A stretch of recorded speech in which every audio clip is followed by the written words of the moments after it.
puzzle. When does a continuous function not have a derivative? Or, in other words, not have a rate of change?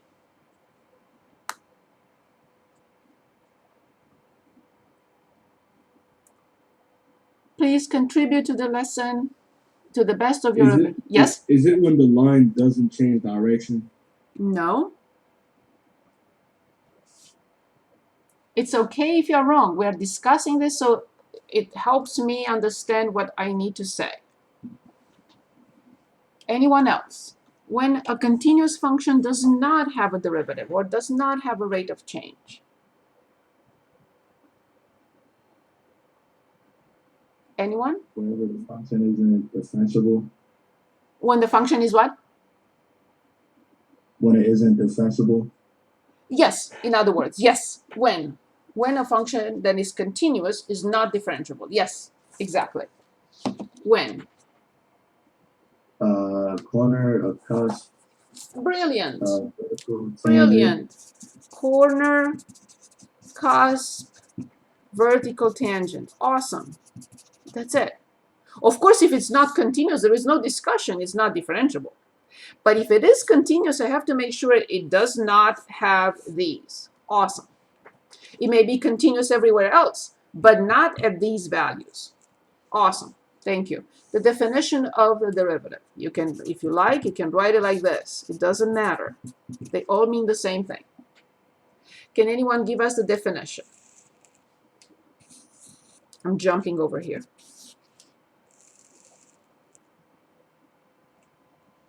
Can anyone give us a definition of f prime?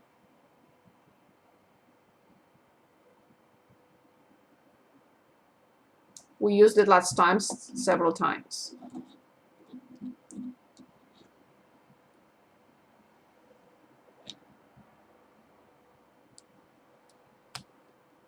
Anyone? Please. The limit is yes. H approaching 0. Yes. Of the difference quotient. Yes. Brilliant. Thank you very much. Awesome. Very good. So now we want to explicitly write these differentiation rules. Awesome. Thank you so much. This is the only definition of f prime. This is it. The limit of the difference quotient. Very good. Awesome. Can anyone give us these answers?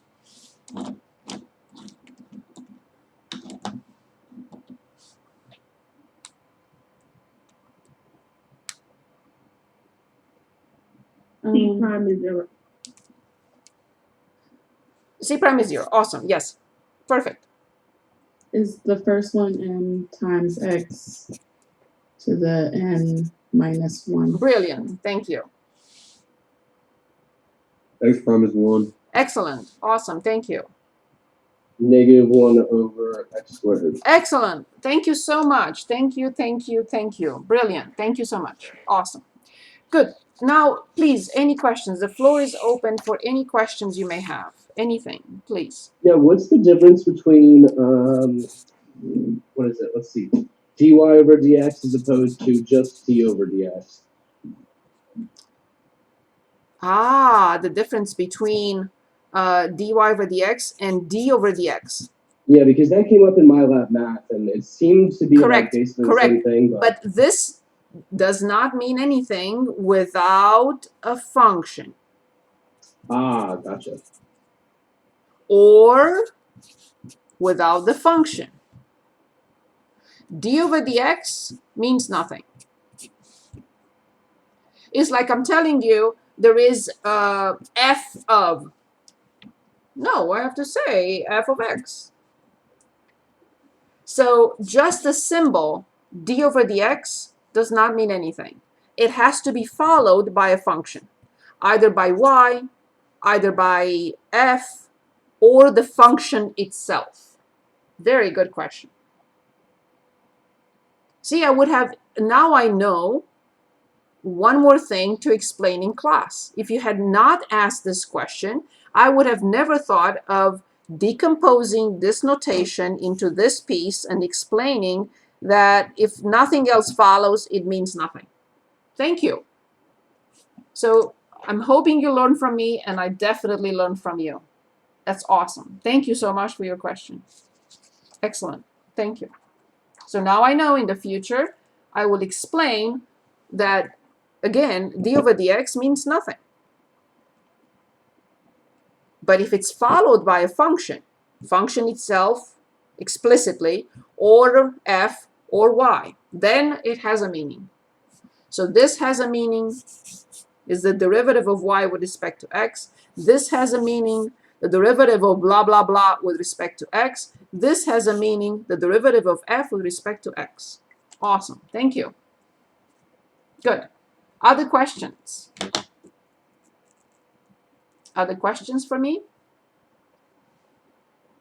Okay, so we are going back now to section 1.6. And in 1.6, we're going to look at product rule and quotient rule. We have not seen this before, unless you took this class or you have some other knowledge from other places. So the product rule is completely different than when we differentiated a function plus another function prime. What did we do? Oh, okay, f prime plus g prime. No problem here. And if we had minus, no problem at all. We had minus. And the other rules. The power, x prime, c prime, and 1 over x. These are different. We already have them, and we have to remember them forever. Okay? Now, what about the product rule and the quotient rule? We have to memorize them. F multiplied by g, and we'll have plenty of examples in a minute, prime. This is f prime times g plus f g prime. This is a rule, and we have to use it as you see it. So let's pick an example before we move on to the quotient rule. What I like to say is this. First function times the second function prime. First times the second is the first function prime, but just multiplied by the second one, plus the first function, but then multiplied by the second one prime. Your book may show this reversed. It's fine. Use the method you like. I prefer 1, 2, 1, 2, 1, 2. You may say, no, I want 1, 2 prime to be 2, 1 prime plus 1, 2 prime. Fine. You may say, no, I want 1 times 2 prime as being 1 prime times 2 plus 2 times 1. 2 prime times, fine. So you can change the order if you like. Me, my brain works like this, and you develop your own style. My brain works like this, 1, 2, 1, 2, 1, 2. That's how I like it. But you can reverse the way you like. As long as it's correct, it doesn't matter. Okay, so I'm going to share my screen and just put what is going on here. Okay, I just want the page number to be 162. And I hope that I'm not logged out. Okay, so I would like to look at a product. Let's say let's start with 3. So 3 on 162, and we're given a function that is f of x, 2x plus 5, 3x minus 4. And you can say, oh, but we know how to distribute. Nobody needs to use the product rule on such a function. Distribute it and get it over with. I know, but we want to practice this. So I will denote the first function as the first and the second as the second. And I will use 1 prime times 2 plus 1 times 2 prime. So then f prime. Can anyone give us the first function prime? And I will write it here. 2. Yes, of course. 2. times the second function, I'm just going to copy it. I'm here, I copy the first function, but now can anyone give us the second function prime?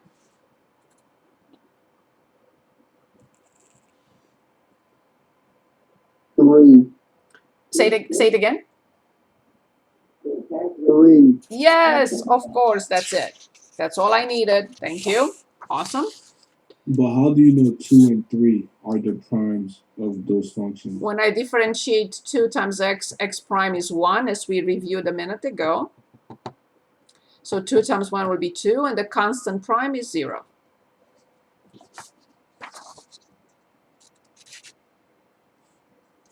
X prime is 1, so 1 times 2 is 2, and the constant prime is 0. Is that okay? Yeah. And the same thing, and I will have to continue here. I will distribute. So I have 6x minus 8 plus 6x plus 15, 6x plus 6x, 12x, 15 minus 8, 7. This is our first example on the product rule. Any questions on the product rule? Okay, so now let's choose something else. Something like we should also look at some radicals, etc., etc. And before we look at this, I would like to differentiate the square root of x or the square root of t, doesn't matter, because I would like us to add it to that list. So I'm going to come back here and I'm going to add the square root of x to this list. That's another very, very important rule, and we should have it in our list, on the same list with the other ones. So in order to differentiate the square root of x, I have to remember that x, the square root of x, is the same thing to x to a power. Which power? Can anyone tell us the power of the square root of x?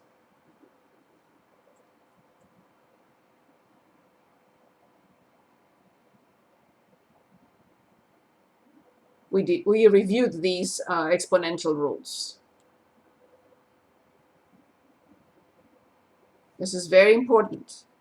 We can continue if we don't remember that.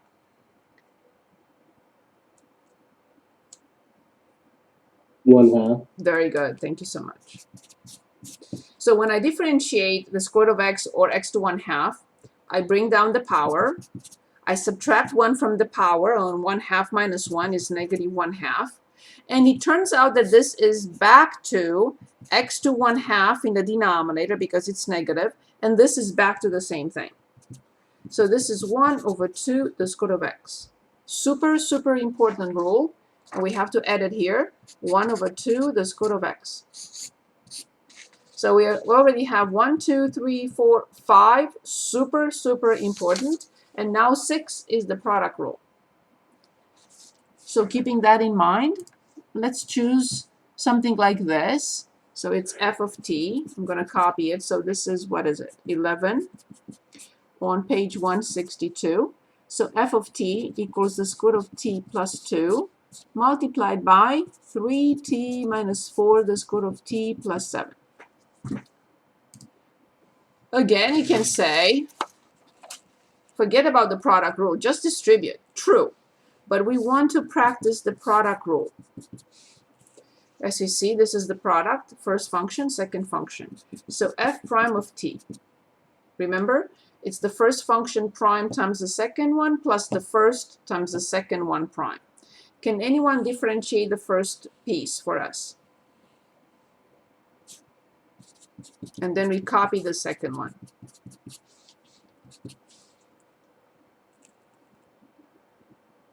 Can anyone differentiate this? And I'll put it here.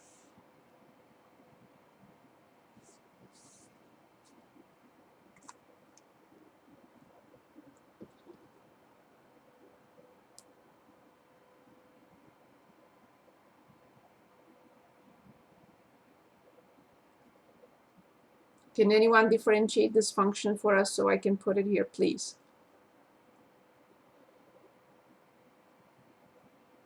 Is it t to the 1/2?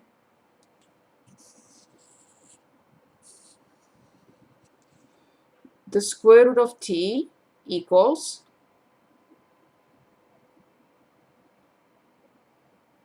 1/2 yes, square root t. that's it. Brilliant. That's it. That's all I needed.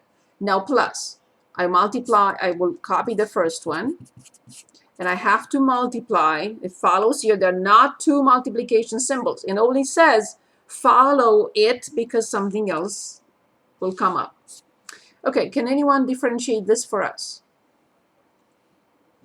And I will put it here.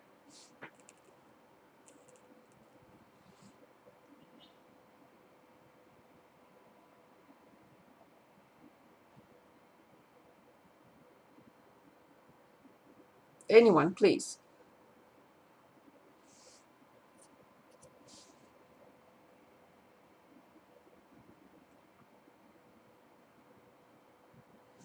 What do we write?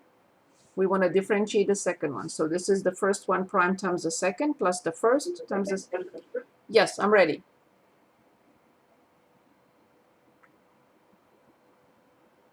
Go ahead. If you said something and I didn't hear it, I'm sorry. Can you repeat it? We're trying to differentiate. Yes, yes, go ahead. Is it 3 Yes. minus 1/8? So it's a 4. So 4. The square root of t prime is 1/2 the square root of t. So over 2 the square root of t. And what is 7 prime? How much? 0. Yes, that's it. Yes, we could probably simplify this, I'm sure, if we distribute and so on and so forth, but I'm just going to keep it at this level and say this is it. Now, let's continue with the quotient rule now. Quotient. Here's the quotient rule. A function divided by another function, prime. The numerator looks like the product, but has minus. It's the same thing as the product. So f prime times g minus fg prime. The denominator is not differentiated. We only have to square it. So if you want to use the 1, 2 that I really like, but you don't have to, of course. I present it because I think it's easy to remember. If you want the 1, 2, very easy, I think. You will say 1 prime times 2 minus 1 times 2 prime over 2 squared, where 1 is the top and 2 is the denominator. So now let's choose a quotient situation. I have a question. Yes, please. What's the difference between you see the numerator Yes. of the quotient rule? Yes. It says the one on the left says f prime g minus fg prime. What's the difference between those two? These two? Yeah. The first one is differentiated. Here, the second one is differentiated. Okay. Good. So I picked an example. So let's write y prime. Because it's a quotient, I have to follow this. If it's a product, I have to follow a different rule. But if it's a quotient, I have to find this. I have to use this rule. So the denominator will only be squared. And remember, you do not square it. You don't expand the denominator. It stays as is. So, the top. Can anyone differentiate this for us? And I will put it here. We differentiate the top. What do we get?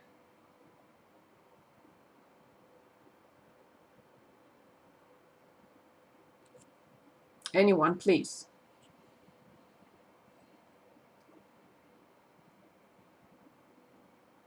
Ten. Thank you very much.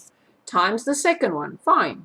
2x cubed plus 3. Do not try to simplify. That will be a terrible mistake. Minus. Copy the top. I'm not saying you will do it. I'm just saying, please be careful. Now, can anyone differentiate the second one? And we'll put it up here. 6x squared. Excellent. That's it. Now, we have no choice, but we have to distribute at the top. So 10x times 2x cubed, 20x to the fourth, 10x times 3, 30x, minus 6x squared times this, 30x to the fourth, and this is positive 6x squared.